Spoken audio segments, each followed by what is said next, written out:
Hello, friends. This is Senior Pastor Ben Pierce coming to you with the top 25 in the year of 25 of counting down the top 25 Psalms. Now, remember, we found this list.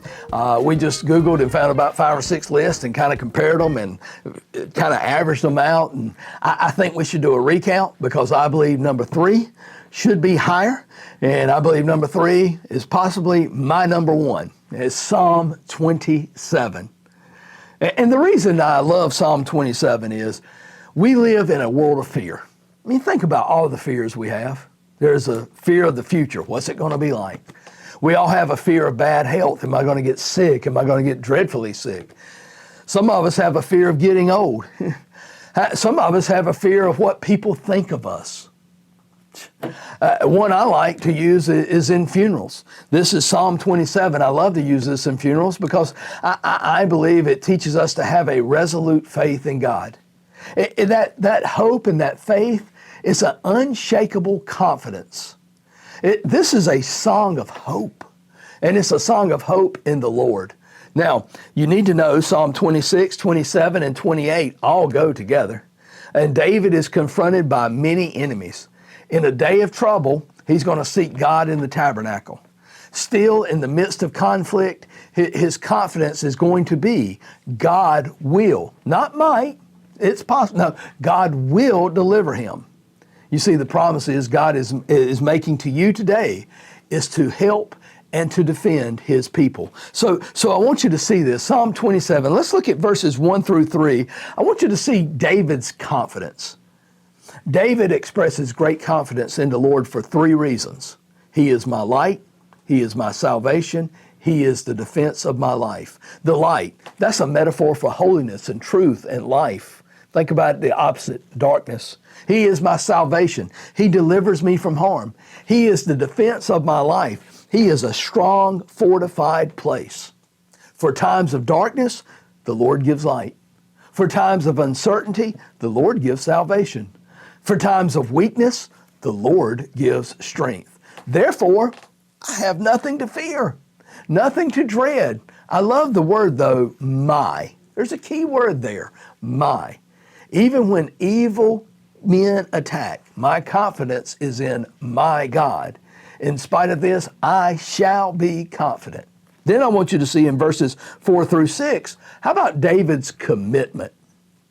He's going to make a commitment to the Lord. Where is that confidence going to come from? Well, the confidence is a living faith that he has as you read verses 4 through 6. A living faith. As he seeks God's face and seeks God's favor, he says, one thing I ask, one thing I seek. And what is it? God's presence.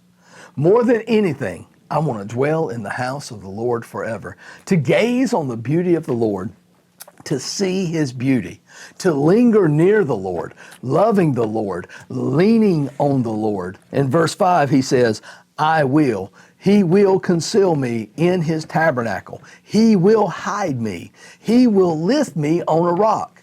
Because of this, I can sing praises to the Lord. Then, do you see that confidence? Do you see that commitment? And then in verses 7 through 12, how about David's cry? In the midst of trouble, deliverance has not come yet. So David cries out to God, be merciful to me, God, in this great need for help. Sometimes the answer and sometimes the deliverance doesn't come as quick as we wanted. And sometimes it seems there in verses 7 through 12, David almost feels like he's kind of been rejected or maybe forsaken. But David reminds himself, I don't know if you've seen that theme occur throughout the Psalms. He talks to himself, speaks to himself, reminds himself, my soul says to my soul. But here David reminded himself that God is more faithful than even his mom and dad. Because of God's faithfulness, David prayed, teach me, lead me in straight paths. And then I love this, David's calm. Verse 13 and 14, he's surrounded by enemies. They're wanting David's life. He has a calm assurance. He has a hope. And he's going to say, God will protect my life. So what do I do in the meantime? Well, that's what he says. He says, I wait on the Lord. His timing is perfect. It's always perfect. Where will David get his strength?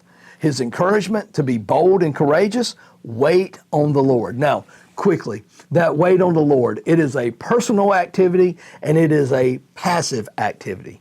It is a personal activity, and it is that something that God does on his own will on behalf of the believer.